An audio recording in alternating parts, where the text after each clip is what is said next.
Bonjour et voici un petit tuto pour envoyer des photos à vos contacts par mail en envoyant une quantité assez grande d'un coup. Donc en général, quand vous prenez des photos avec votre appareil, vous pouvez difficilement envoyer plus de 2 ou 3 photos parce qu'elles sont une taille qui est trop importante.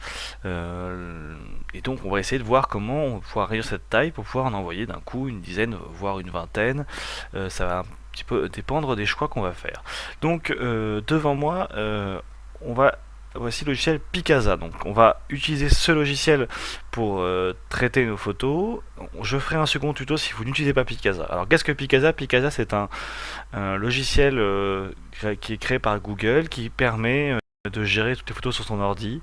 Il a des gros avantages parce qu'il vous permet quand même enfin, il a une interface qui est assez agréable pour visionner, pour faire des retouches. Il est très complet.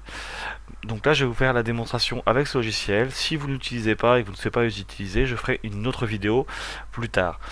Donc Picasa, on va commencer donc par sélectionner toutes les photos qu'on souhaite envoyer à nos contacts. Donc là, j'ai sélectionné l'ensemble de nos photos. Voilà. Et ensuite, nous allons cliquer sur le bouton exporter, ici en bas.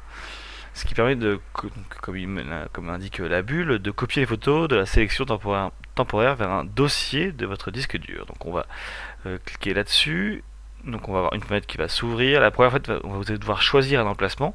Alors je vous conseille d'aller choisir un emplacement. Moi je vais mettre par exemple dans mon dossier mes documents.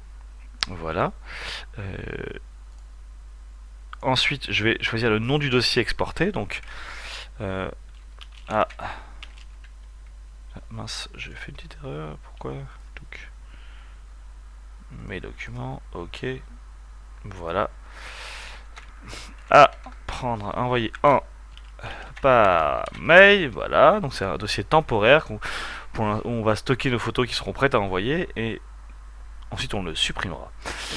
Et donc c'est là où ça devient intéressant, c'est d'utiliser cette option qui dit taille de l'image. On va rester sur redimensionnement par format et donc par défaut il vous propose un petit curseur, vous allez pouvoir choisir vos formats. Donc le format qu'il propose permet alors moi je vous propose de mettre à peu près en 1024 ou en 1200. En choisissant ce format de pixels, vous aurez 1200 ou voire 1024. Pour la plupart de vos contacts pourront mettre photos en plein écran et avoir une bonne qualité. Donc pouvoir visionner vos photos sans qu'elles soient trop moches. On va, bien sûr, on parle ici de photos qu'on envoie pour que les gens puissent les regarder, pas pour les imprimer. Pour imprimer des photos qui soient belles, il faut envoyer les fichiers d'origine, et ça on ne peut pas le faire par mail. En tout cas, on ne peut pas envoyer plusieurs photos par mail pour garder la qualité d'impression. Donc moi je vais mettre 1024. Le reste, bon, la qualité on laisse en automatique pour avoir la meilleure qualité. Vous pouvez personnaliser, mais c'est très bien automatique. Vous pouvez il y a une option pour les films pour savoir si vous avez sélectionné des vidéos, ce que je vous déconseille parce que là on parle bien d'envoi de photos. Si vous commencez à mettre de la vidéo, ça commence à être vraiment très lourd et en plus de ça, il n'y aura pas de redimensionnement via ce logiciel. Voilà, le filigrane c'est pour juste marquer un petit texte pour que sur toutes vos photos, il y ait votre nom qui apparaisse si vous voulez que vos photos ne soient pas diffusées partout sur le net sans votre nom dessus, ce qui est rarement un besoin pour quelqu'un qui envoie ses photos à des amis. Donc on fait exporter.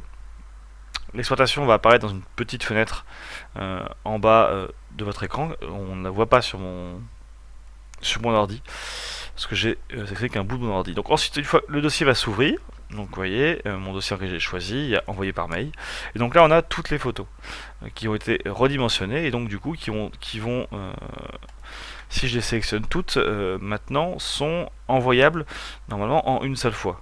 Là, je les ai toutes sélectionnées effet propriété pour voir la taille. Elles font 827 kilooctets. Il faut savoir que en général les boîtes mail permettent d'envoyer 3000 kilooctets environ, peut-être un peu voire un peu plus. Donc vous voyez là on a 1, 2, 3, 4, 5, 6, 7 photos. Donc on pourrait très bien envoyer d'une traite quasiment une trentaine de photos. Pour envoyer encore plus de photos après, il y a donc là enfin je vais finir quand même, vous pouvez maintenant envoyer avec votre logiciel de mail, je vais pas faire la démonstration parce que chacun a un logiciel de mail différent, mais vous allez pouvoir sélectionner toutes ces photos dans votre logiciel de mail et les envoyer en une seule fois. Pour les envoyer, enlever encore plus de photos, on peut faire une démarche supplémentaire, c'est de compresser son groupe de photos. Donc on va sélectionner ici les photos. Normalement vous n'avez pas forcément le dossier Picasa, parce que moi il est visible sur mon ordinateur parce que j'ai une configuration assez spécifique. Donc vous sélectionnez encore toutes vos photos et vous cliquez droit pour avoir votre menu. Alors ici normalement vous allez, si vous avez un bon logiciel de compression, avoir, voilà, moi j'ai 7zip, vous pouvez avoir WinRAR, vous pouvez avoir WinZip, Tug Archive de mémoire du nom, voilà, donc c'est plein de logiciels et à chaque fois vous allez pouvoir trouver soit le nom de ce logiciel, soit avoir directement dans le menu un choix qui va dire qui va parler de compression, donc de compresser. Donc moi il faut que j'aille sur cette zip pour le voir, compresser et envoyer par mail ou ajouter à l'archive. Donc moi je vais vous montrer avec cette zip. Donc vous pouvez télécharger, qui est un très bon logiciel de compression, qui fait des bonnes compressions. On va faire cette zip et on va ajouter à l'archive. Je mettrai dans le lien de ma vidéo, enfin dans le commentaire, le lien pour télécharger Picasa et pour télécharger cette zip. Donc on a une fenêtre qui s'ouvre, on n'a pas grand chose à faire, je vais juste vous expliquer rapidement le format de l'archive, c'est qui est ici, il vous en propose 4. L'avantage de mettre zip, c'est que n'importe qui peut ouvrir du zip. Windows, en fait, par défaut, c'est ouvrir une archive au format zip. Mais l'avantage d'aller dans des formats plus rares comme 7S, ZZ, qui est le format qui appartient au logiciel 7zip, mais que d'autres logiciels arrivent à ouvrir, mais rarement, les gens ont rarement de quoi l'ouvrir. C'est que la compression sera meilleure, donc c'est à dire que vos photos prendront encore moins de place. Donc moi je vais rester en zip. Le niveau de compression, là vu que c'est pour un envoi, il vaut mieux mettre ultra, c'est à dire qu'en gros il va compresser au mieux pour que le fichier soit le plus petit possible.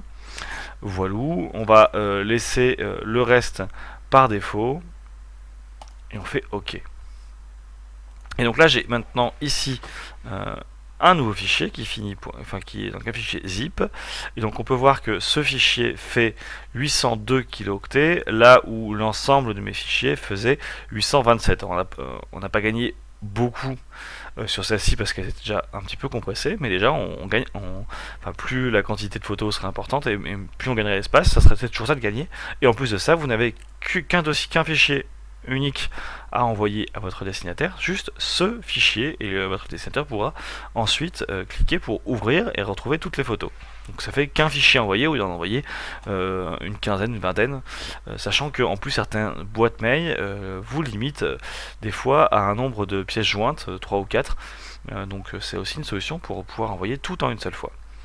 Voilà, une fois que le mail est envoyé, pensez bien à supprimer le fichier en question avec toutes les photos, parce que sinon ça ferait des duplicata, parce que ça va dédoubler vos photos, donc ça serait un peu inutile. Je vais essayer aussi de vous montrer rapidement si j'arrive à retrouver, ouais, je sais plus où est-ce qu'il est. Non, je pourrais plus voir, il faudrait que je retrouve sur le disque la taille, mais on peut voir, si on peut voir ici dans Picasa, que chacune de mes photos, alors j'en ai quand même qui était déjà assez légère, mais j'avais dans le tas en fait une photo qui faisait un 5, on peut tout sélectionner, voilà. Donc là on est passé quand même de 2,8 MO de photos que je voulais envoyer à mon contact à 800 kilooctets, donc c'est-à-dire 0,8 MO.